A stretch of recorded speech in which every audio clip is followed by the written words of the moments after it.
All right, guys, we're back. Listen, we have 3 lessons left. Okay. I hope you guys are enjoying your time with me. I'm definitely excited and have enjoyed being able to share these things with you, this revelation, these concepts, this emerging technology with you. So I'm super excited about our future together because obviously we're going to be here. We're going to see these things. And I feel like that if you're taking this course, you're going to come out in better condition because of it. All right. All right. Let's talk about AI, artificial intelligence. Okay.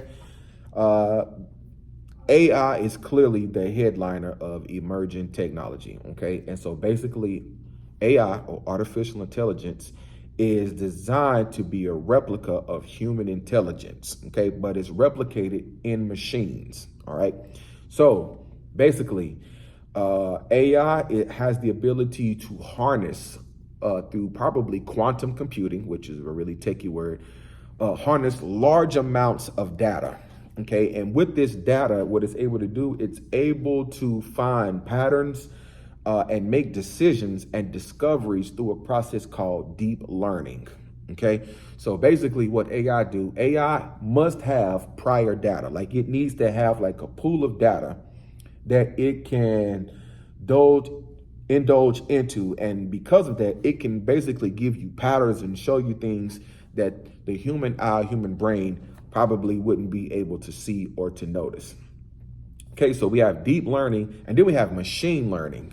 Okay, and so machine learning allows AI to basically learn from the data that it indulges in and also with interactions with humans. Okay, now let me pause just right here for a second because there are a couple movies that I would recommend. Number one, if you haven't seen I, Robot with Will Smith, I definitely think you should check that out.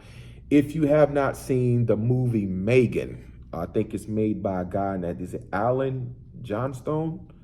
Let me see. What's this guy's name? Gerard Johnstone. Okay. Megan by Gerard Johnstone. Those are definitely 2 movies that I would check out. You should be able to find those on Netflix. I know for sure that iRobot you can find on YouTube. You can find any movie on YouTube, but I show it to my class to introduce them to the world that they will live in. Okay, so check those 2 out. It'll help you get a better understanding of AI robot integration, and then AI robot integration with humans. Okay. So let's talk about how AI makes an impact on our lives, or it's going to make. One of the ways is autonomous vehicles. The reason cars will be autonomous, which means they don't need a driver, is because of AI. So AI powered systems are able to drive cars without human involvement. Okay, Tesla and Google car is probably leading the way. Tesla is probably number 1. So if you've seen a Tesla or know someone who drives a Tesla, they can tell you about that feature. Okay, you can also look it up and find out about it. Let's talk about the workplace. So AI powered robots are definitely infiltrating the workplace, and the reason, because you got to think about it. If I got a manufacturing company, right? I got, let's just say 400 people that work in my factory. I got to pay all of them either an hourly rate or a salary. Maybe I'm paying the employees hourly and I'm paying my upper level management a salary, right? The workers I could get rid of because I could get robots who don't need a break, don't need payment, don't need insurance. Look how much money an individual is saving. I'm telling you, this is the mindset, you know what I'm saying, that these people are going to have. They're going to think about it from a business perspective. So AI powered robots in the workplace is going to be, it's already happening. We don't have a lot of places that are fully robotic, but I know that there is an Amazon factory in Arizona already that's completely all robots. You can look that up on the internet as well. Okay. AI in medicine. I mean, AI is the headline. It's going to be in everything. Okay. The reason that nanotech would have the opportunity to be able to do things like drug delivery or robot surgeries is because of artificial intelligence. So when you merge the brain, allegedly the artificial brain function of AI with nanobots, you can do things like drug delivery, a smart drug delivery, you know what I'm saying, where you could take a medicine, it doesn't have to go to the whole body, it can go to only the area that is affected.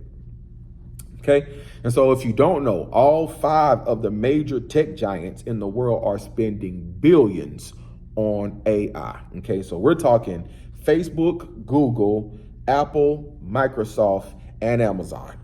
Okay, now let me just share some revelation with you right now.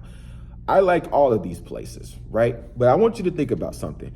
If Jesus said in Matthew 27 that in the last days that it would be like it was in the days of Noah, then that either means one or two things. Either we're going to see giants re-emerge on the scene, or the giants of our day are these tech giants. And it could be both. Okay, because tech giants is the term that they use for places like Google, Apple, Microsoft, these 5. Okay, something to think about. One of the most prominent avenues that AI is going to affect is job. Okay, this guy I follow, Ka-Fu Lee, he is a futurist, he is an AI expert, said that the bottom 90% of the world is going to be affected when it comes to income/jobs because of the change in AI. So that means it's coming, which is why we're talking about it. Okay. Here's my suggestion. My suggestion, if you're listening to this, you have kids, you have grandchildren, you know what I'm saying? And especially if they are still in school, and it's definitely if they're anything from middle school down, get them in a STEM program. Okay. Find out where the nearest local STEM program. Okay. STEM has to do with it's technology programs that are in school, you know what I'm saying? And so if you can, I'm telling you, get your kid in one of these programs. So at least that you're exposing them to that, you know what I'm saying? I don't think we really have those for adults, you know what I'm saying? But things like this are good examples of kind of like a STEM program, because at least you're being introduced, you know what I'm saying, to the concepts of emerging tech, you know what I'm saying, that is coming, you know what I'm saying? So if you can, get your kid in the STEM program. So STEM stands for science, technology, engineering, and math. Okay, that's the future. Okay, you got to be in one of those.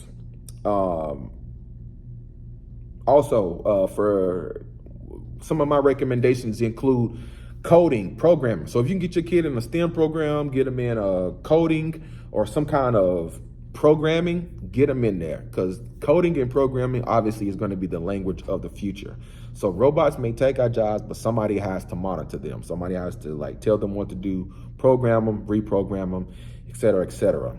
So I think retraining programs are going to be big too, because that's the only way that we're going to be able to help people cross that bridge from what was to what is and what the future is bringing. Okay, because I remember seeing a stat from Ka-Fu Lee. He also said that 45% of the jobs that are going to be in 2030 are not even on the planet right now. Okay, so I can guarantee you that they're going to be a byproduct of this infiltration of these emergent techs. Okay, let's talk about what AI is not. It does not have human touch. Okay, it doesn't have the human capability. It doesn't have a soul, so it doesn't have the ability to reason emotionally. Okay, AI cannot see the future or predict the future, all right, because it can only take information from the past to make statistical references about what is now. Okay, and then the third one, it can't prophesy. Okay, AI machine will never be able to prophesy. I think we all need to know that. Okay, so let's switch gears real quick. Let's take about 3 minutes. Hopefully I can keep it under 12 minutes. 12 minutes has been my goal. I know I said 10, but 12 is and most of them being over. But the information is good, and I want you to have it. It's still under 20 minutes. Okay, let's talk about God's form of AI. Okay, so AI is artificial. There's nothing artificial about God, but there is levels of intelligence. Hold on one second. Let me just, I look a little dark. Let me just add myself a little bit of light. Okay, that probably made it worse. I must need to charge my phone. Un momento.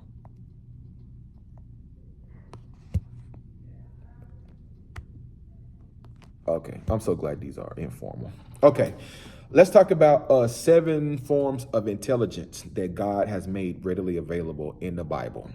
Okay. So you got to believe that the Holy Spirit is the highest form of technological intelligence. Okay. Why?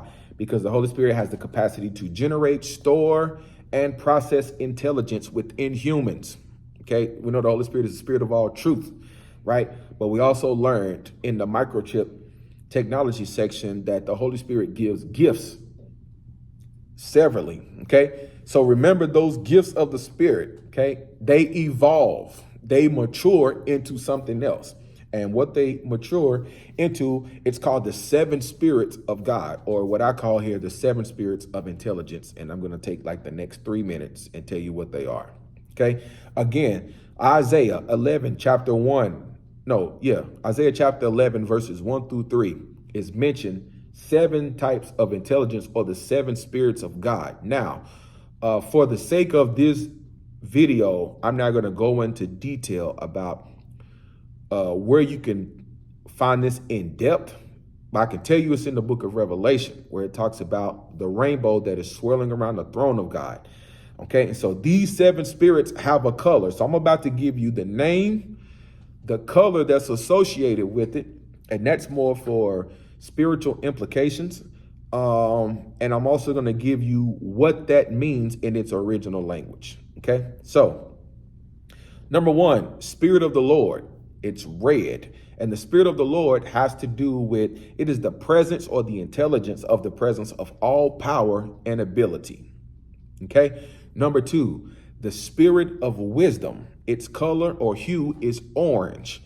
And it has to do with the skill and the wit to enter new fields. I'm telling you, this is the one right here that is going to be prominent in the last days, because a lot of us are going to need the skill and the wit to enter new fields, because the fields that we were in are going to no longer exist, are going to be taken by robots or artificially intelligent machines.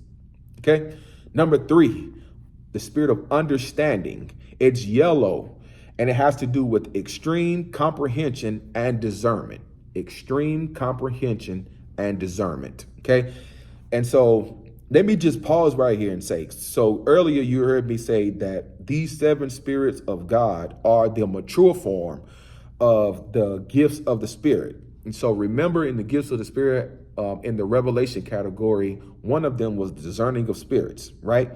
So the Spirit of understanding is the evolved form of that, okay? Because it deals with extreme comprehension and discernment. I mean, this is razor sharp discernment. And a lot of this is going to come through intercession, because intercession means to hit the mark, actually.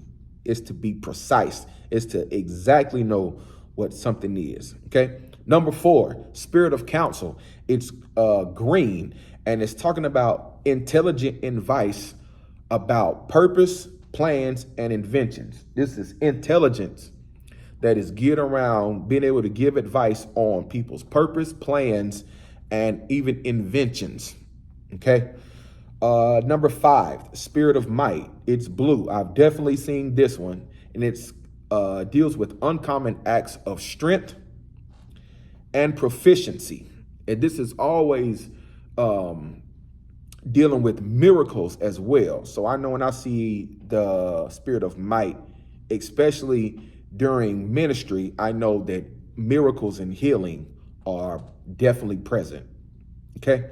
So it's the Spirit of might. Number 6 is the Spirit of knowledge. It's indigo, and it means to make things known that have always been, but have not previously been known. So this is why earlier, like I talked about, when Daniel said that in the last days, Daniel chapter 12, verse, that knowledge would increase. That word knowledge is the same as the one in this text. And it means that things that have always been but have not known are going to be known, which means that the revelation of God is going to be given within his community, within his family community. All right. And then number 7 is the fear of the Lord. And the fear of the Lord is violet, and it has to do with extreme reverence for God. Okay. So now I will give you this piece of revelation. Okay, the seven spirits of God are the seven colors of the rainbow. Okay, and if you look at the color of the rainbow, I just gave them to you in descending order, which means that the first one is purple. It's the fear of the Lord. And how do I know that? Because Proverbs chapter 9, verse 10 says that the fear of the Lord is the beginning of wisdom. And wisdom is where we should start. The fear of the Lord. And then you ascend. Okay. So these are seven levels, seven spirits of intelligence that have been released, right, post the pandemic of 2020. Okay, and so we're going to see these seven spirits of intelligence begin to arise, especially in the people who are doing both ministry and in the secular world, like their giftings, you know what I'm saying, require them to be involved in secular communities, secular professions. You know what I'm saying? We're going to see an all-time surgence of these. Okay. Hope this helps. Love you guys. See you in the next lesson.